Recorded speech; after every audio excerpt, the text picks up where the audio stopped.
You are looking for how to increase the voice bass in Audacity, then don't skip this video.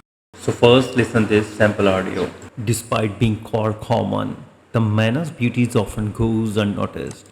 So you can hear that there is a little bass in that audio set. First you need to click Ctrl A to select the all, or even you can select a part of the audio by with the mouse.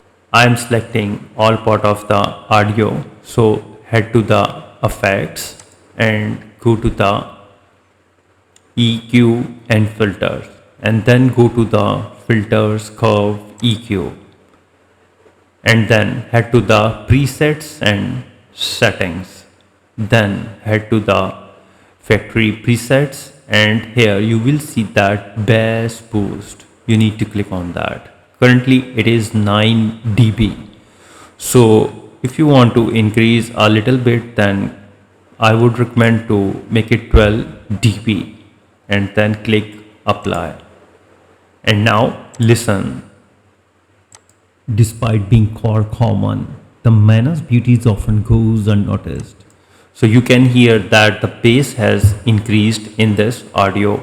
So in this way you can add a bass in your audio easily in Audacity. So if you think this video is helpful, please support my channel. Thanks for watching.